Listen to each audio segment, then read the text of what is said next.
Hello and very good morning, friends. We have discussed in the previous video the economic policy of the British India, and now we will continue from where we have left. And we have discussed till that the commercial policies of British India, and we discussed at that time that the commercial policy of the British India was based on the interest of the British industries, and so they have converted the India into in such a level that it will profit the British industry, and India was providing the goods for manufacturing the industry, and so because of this the industry of British was flourishing, and India was providing the raw material. Now we will look at the commercial policy. We will look at the economic policy in a more further details. So the first was the economic policy was the commercial policies, and second policy was the drain of wealth. This was the important concept, the drain of wealth, and then we will look at the development of the means and transport, and then the post and telegraph. Now we will also we will after this is over, we will discuss the land revenue policy of British India. So we will start from the drain of wealth. The drain of wealth was a very important development, very important concept that was being used by the British India, and this was that in the drain of wealth, this was the reason for the poverty and the very unconditional of the people. And second, the drain of wealth was the political ideology for the freedom struggle, because the INC was formed, and Dadabhai Naoroji has written the book The British Poverty and Un-British Rule in India. So the poverty and un-British rule in India was based on the drain of wealth. So we can say that this was the reason for the freedom struggle, and this was used by the Britishers to exploit India. So if you look at the drain of wealth, it was having basically four features. The first feature was that it was a peculiar feature. Peculiar feature means that the important feature of British India. Why peculiar feature? Because they were a perpetual foreigner. So when they were the perpetual foreigner, and we know that what is foreigner? Foreigner is one who live in another country and their homeland is their other country. So when their homeland is not the country in which he lives, so he will always try to have benefit for their home country. So since they were foreigner, so they never want India to flourish, and so whatever they do, they exploit India for the benefit of their home country or for their homeland. So this was the first feature, that they were a perpetual foreigner, and this was a peculiar feature. Second thing is that how drain of wealth. We have a given example. The example is that from 1758 to 1765, approximately 5 million pound was drained from India to the British. Means in a span of 7 years, they have drained the wealth approximately 5 million pound at that time. That is at the time of 1757-58. That is from 300 years ago. Now, if you look at the monetary terms, in the national interest term, we find that the third important feature was that in the 18th century, the drain of wealth that they have done was equal to the 7% of the national income of India. So suppose the national income of India was something very large, but the drain of wealth was equal to 7%. If we calculate 7% of a national income of such a huge country, we find that that this is very huge amount. So they have used and we find it in the 19th century, the drain of wealth was equal to 6% of the national income. Sorry. Now the fourth was that they have drained the wealth, and also the drain of wealth was also the structural drain. Structural drain means that the economic and political drain. We have discussed the economic drain, and the economic policy was based on the interest of British, and also the political design was such that it flourished. It helped in economic drain. Now we find that the finance that was being used, since they were draining the wealth, so it ultimately gave them finance. So where was the finance used, and why they were doing all that? We have discussed because the industrial in the 1750s, we know that in the British, what was that the industrial revolution was going on. So industrial revolution requires capital. So from where capital came? Capital means money. From where money came? Money came from the India. India provided the money to the Britishers in the form of drain of wealth. So this finance was used in the British industry to flourish, to grow them very large, and help them to help them to expand, and also help them to transform their society and economy. Now the third feature of the economic policies was the development of means and transport. If you look at the word development, we find that they were doing development, but listen, this was not development for the means, for the benefit of the people of India, but this development in the means and transport was basically for the British manufacturers, so that they can reach to the every nook and corner of the village, and they can promote and take the raw material, and also have a very expanded market. So when we have, if you look at when we have a development, when we develop the road, the railways, then we know that we can reach at each and every corner. So this was the development in terms of the British capitalists, the British manufacturer, and interest of them.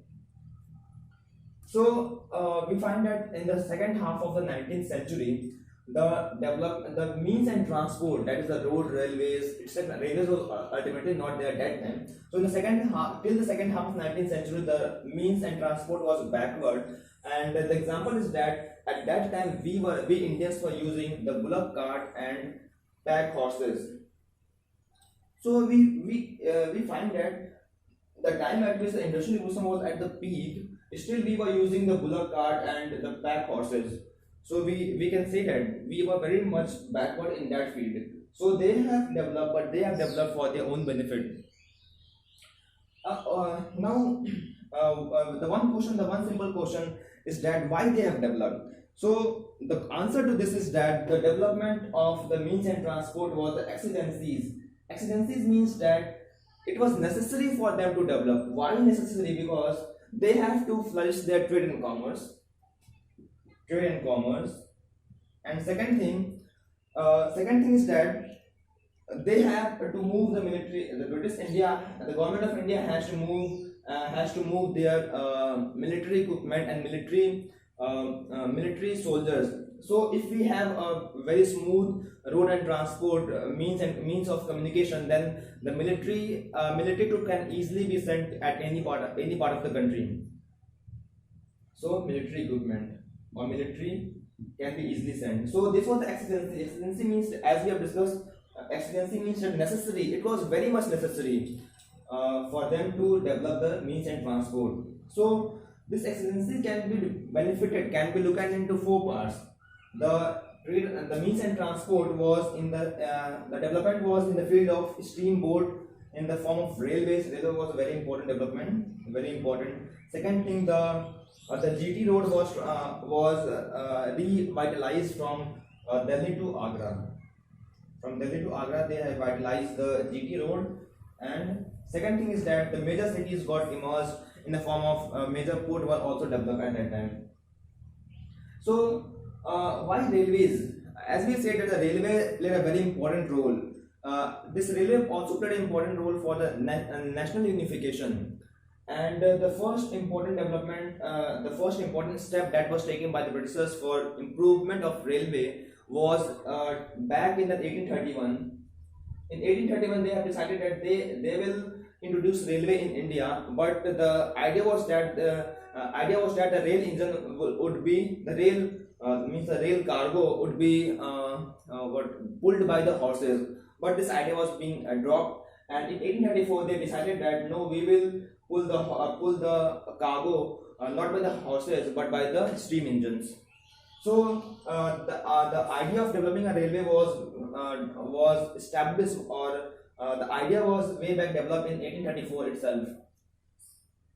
Now we said that the railway was a very important development. So we will discuss why railway was very important. So railway has benefited the four major sector of the Britishers. How? The first major sector was the manufacturing class, second was the banker, and third was the steel companies, and fourth was the government of India. Government of India means that the government who was ruling at that time, and we know the Britishers were ruling at that time. So the government of India at that time means that the British India. So how manufacture because they, since we know that manufacturers because manufacturers need only two things. First thing is that they require market, and second thing is that they require raw material. So if the development is in the means of transport, they can easily sell their product by the help of market, and also they can easily take the raw material. So they were benefited. First important thing. Second was by bankers. Bankers, as we find bankers need the money to invest. So banker find the railway as a very safe place to invest. Why safe place? Safe place because since the manufacturing class was going on and the capitalist class was flourishing in Britain, so they know that this class will never die because they have access to market. So banker were able to we can say able to invest their money, and they find it as a safe place. Third thing, steel companies.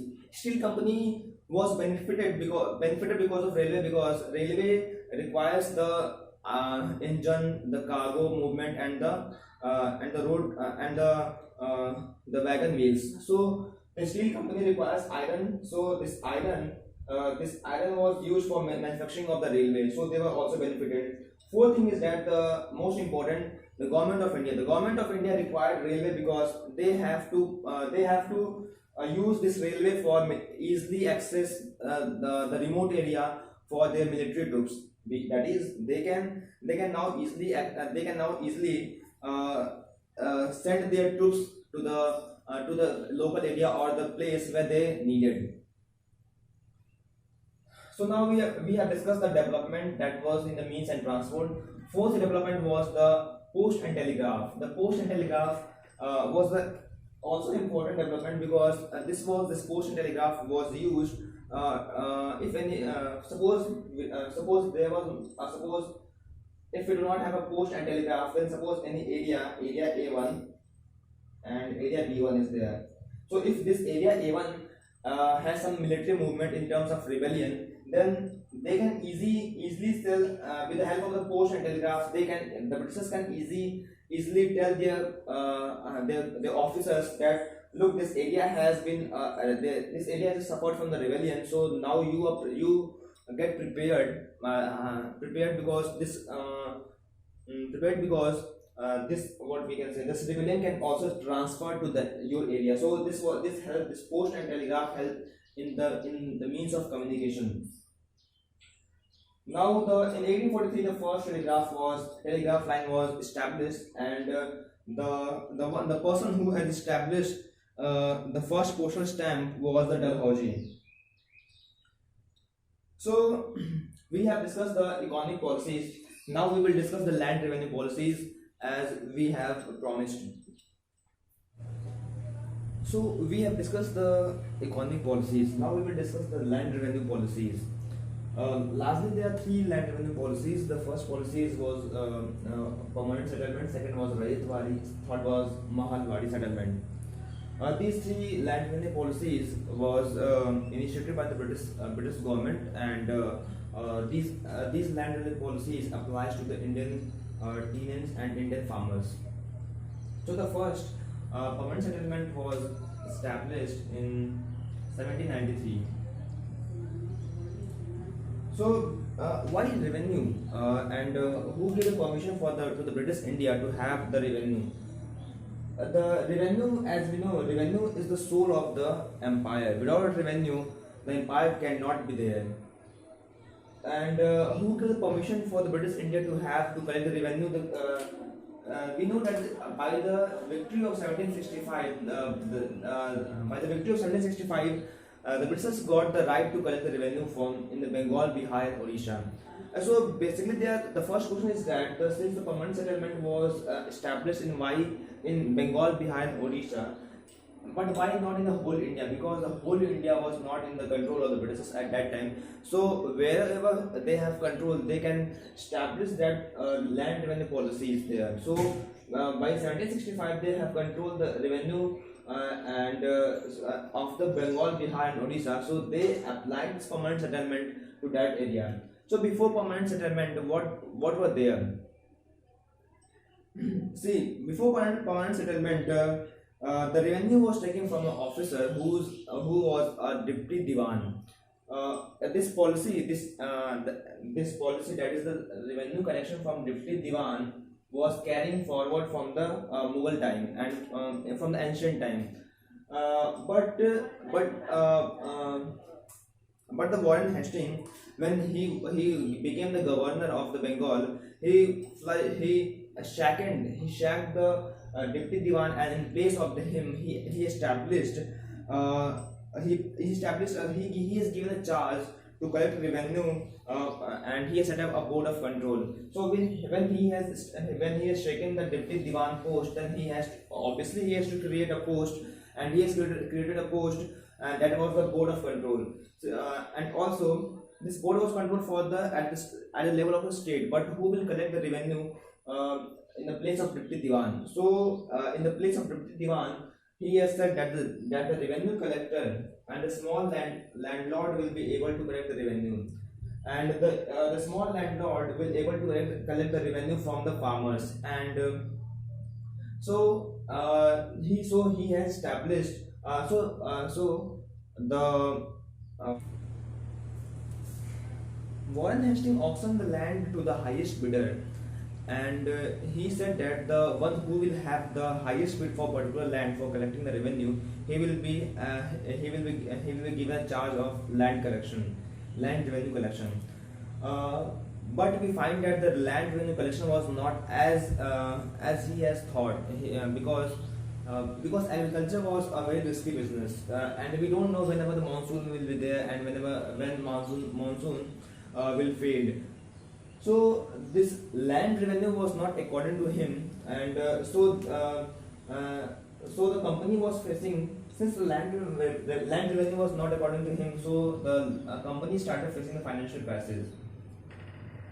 And financial crisis also because they were fighting wars, and so this financial crisis was obvious, and so the policy that he has established the getting the revenue to the highest bidder was failed, and it was destined to be failed, because as we have discussed, the agriculture is a very risky business, and it is dependent on the nature, that is the monsoon. So Cornwallis in 1796 established a permanent settlement. In the permanent settlement, we find there are basically three features. The first feature is that the revenue collector and the small landlord was declared as the owner of the land, and means previously the land was of the state, but now they have declared that the land revenue collector and the small landlord will be owner of the land, and the tenants and the farmers will be the tenant. Second thing is that the ownership was in the perpetuity. Perpetuity means that it was permanent. The ownership was permanent because this landlord. It means that the landlord has the full authority to have their land, and they can say that this is my land, and they are declared as the owner of the land.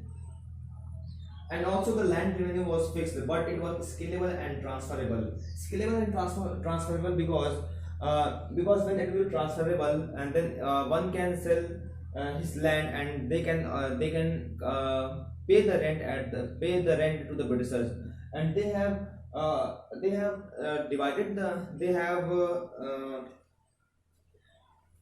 can say that they have put forward the land revenue in such a way that it can fulfill the interest of the British.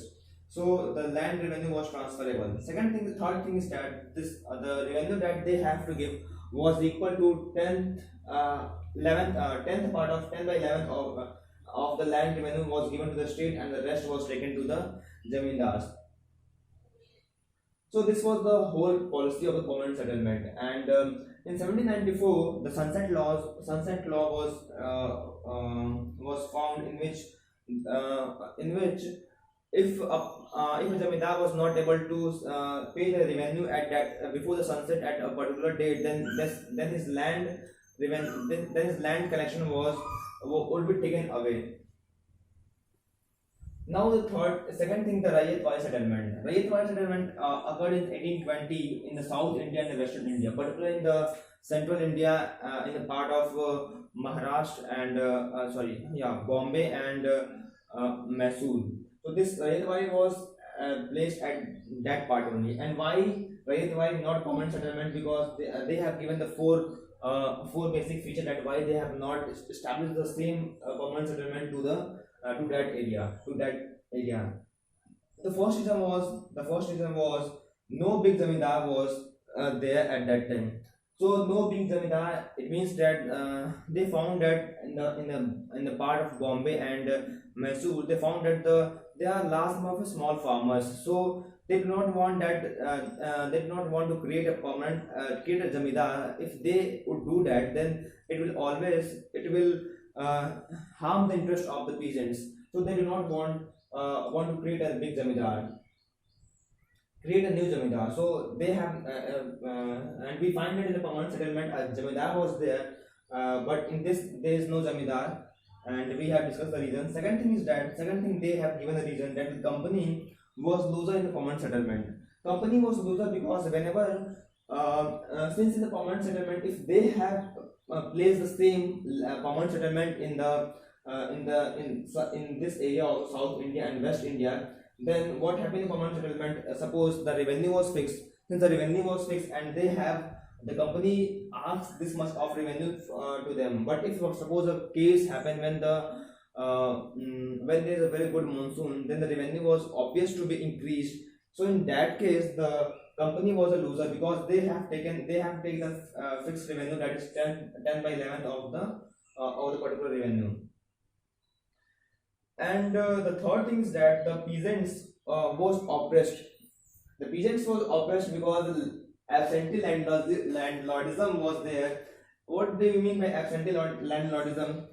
See, landlord was the one who were able to collect the revenue, but we find that since landlord collect the revenue, a time came when they sell this land, because this land was their own property. So they sell this land to some another person and say that, look, now you will collect the revenue. Some other person sell the same land revenue to another person and say that now this is your responsibility to collect the revenue. Why they were able to transfer this? Because we find that in the permanent settlement, this land was transferable, and also this land was their own property, so they can do whatever they want. So example was given in the NCERT. The example is that in the Bengal, Bihar, as many as 50 absent landlord were found. 50 landlord means that there was a chain of 50 landlord who sell their land to another one, and 50 landlord was found in a chain. So this was so when you find there are 50 landlord in a chain, this was very much oppression to the farmer, because whatever the as number of the landlord increases, it will always gain. They will always want to have a gain. So when there is a 50 landlord, they want to gain something extra from the another landlord. So who has authority? So we find that this operation was obviously on the peasants. Now fourth thing is that the end of the trading monopoly of the East India Company got end in 1830. So this settlement was not applied at that time in this place. Now we look at some other reason who were involved in this. We find that the personality that was involved was Reed and Munro, who gave the idea to the government that we should not apply the same permanent settlement in that area. Second thing is that The cultivator in this case, we find that what was different between this permanent settlement and the Rayatwari was that in the permanent settlement we find that the landlord was the owner, but in the Rayatwari, the Rayat means the farmer was the owner or the peasants were the owner, but subjected to the land revenue that they can give. If they are not able to give the land revenue, then they will not be declared as the owner. So when they will give money, when they will give the rent, then they will only be have authority to collect the revenue, to have their own ownership on the land. The British government declared that said that this revenue, this land is land revenue that we are taking. It is a rent, not a revenue. What does means revenue? We find two things. They said that this revenue is not a tax, but it is a rent. What is the difference between a tax and a rent? Tax and a rent. Tax means that a government take tax on the item which we have, means which we have ownership on it. Suppose I have ownership on particular item, then government will take a rent on it. But the rent is something. Rent is taken on the subject in which we do not have ownership. For example, suppose someone go to Delhi for studying, then suppose he accommodated a room, then he has to give the rent, not to the tax, because that room in which he is accommodating is not belongs to him. So he has to give rent to the landlord, not the tax, because this does not belongs to them. So the government said that the land that we are giving to the Rayat is not taken as a tax, but it is a rent. It means that this land is not there, this land is our. So whenever they will not able to fulfill their land revenue policy, not able to fulfill the land on the land revenue, what we have to take, for example, if we assume that this land revenue has to stop or some decrease, then we can decrease, or if we find that it has to increase, then we can increase it. It means that they said that we will periodically review it after a gap of 20 or 30 years. I think 20 years. So if you look at the analysis, if we do analysis of the land revenue policy of the British, we find that they have taken a very revolutionary step. How revolutionary? Because earlier the land was a property of the state, but now they have declared the land as their private property. This was a very revolutionary step that was taken by them. Also, but the question arises, why they would do that? Means why Britishers would do such a noble step by declaring the land as a private property. There were basically two reasons. The first reason that they gave was that it would save the revenue of the company. How it would save the revenue? Because earlier when the land was a property of the state, then the state do whatever the requirement, whatever the machinery that was required by the peasant, the state provide them. The irrigation facility that was required, the state provide them. The mechanization, the technological innovation that was required, the state provide that. Example, we find in the history that Alauddin Khilji has and Sher Shah Suri has also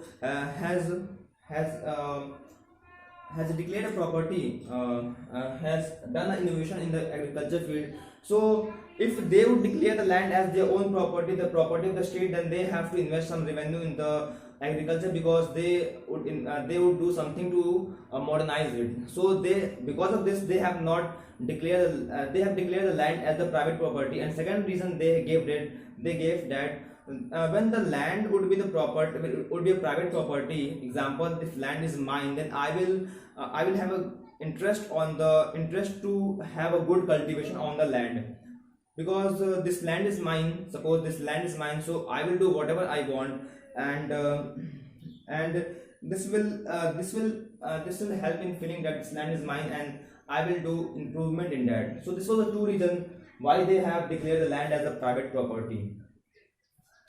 So we will discuss the land revenue policy and the economic policy. So thank you then, and we will meet in the next section.